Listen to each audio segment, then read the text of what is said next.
Certified nursing assistant Matthew Flukiger warned 62-year-old Gail to keep quiet right after he allegedly raped her twice in 1 hour at a La Mesa nursing home in January 2020. He already said he knows my address and everything and where I live and all my personal business, and he was making his eyebrows go up and down and saying, I know where you live and your family, and moving his eyebrows up and down like he was putting a spell on me or something. And then he says, so trust me, I know you're not going to say anything. Flukiger added, quote, even if you do, no one will believe you. They love me here. He had reason to think he could sexually assault women in nursing homes with impunity. State records obtained by KPBS show the California Department of Public Health, the very agency that is supposed to protect nursing home residents from predators, knew that Flukiger had allegedly engaged in sexual misconduct 3 years earlier, but the state still did not rescind his license. In fact, CDPH allowed Flukiger to continue to work in nursing homes, even as it investigated additional accusations that he sodomized one woman in 2019, inappropriately touched another 6 weeks later, and early last year raped Gail, who did not want her last name used.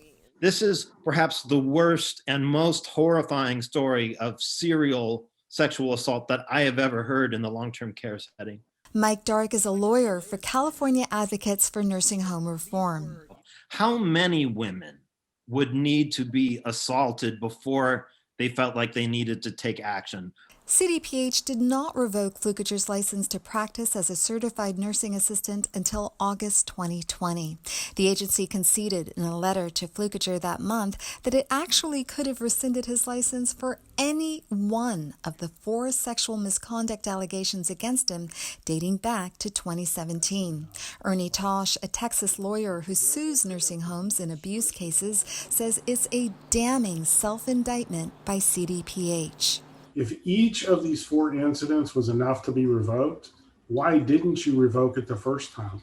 CDPH declined to answer that question and dozens others by KPBS. The agency's only comment was a written statement saying it takes sexual assault allegations at nursing homes seriously. CDPH's first chance to take away Flukiger's license came shortly after May 2017, when investigators learned that he requested oral sex from a woman in exchange for cigarettes at Parkside Health and Wellness Center in El Cajon. Lawyer Jennifer Fiore says the state should have swiftly removed Flukiger from caregiving then. That alone is an example of not being trusted to behave appropriately in a situation where you are providing care to someone. In 2019, after another sexual assault allegation, CDPH again bypassed an opportunity to pull Flukiger's license. In that case, then 71-year-old Catherine Gotcher-Girolamo accused the former caregiver of sodomizing her during a diaper change at Avocado Post Acute in El Cajon. Weeks later, Flukiger was accused of fondling a woman living at a third nursing home in El Cajon called San Diego Post Acute. He resigned and then was quickly hired by Parkway Hills Nursing and Rehabilitation in La Mesa. Soon afterwards, CDPH investigators told Flukiger they had found discrepancies in his statements about the sexual assault allegations against him. But they let him keep his job at Parkway Hills anyway. And 3 months later, he allegedly raped Gail, who remains traumatized. I always have nightmares. I'm always on guard. She has harsh words for CDPH's handling of the Flukiger case. They're lazy and they're liars. They are. They are. They don't like paperwork. They don't do their jobs. Lawyer Tosh says CDPH's legal immunity adds another layer of tragedy. You cannot sue them because they botched this investigation and allowed a serial rapist to run rampant. You get no justice for their ineptitude.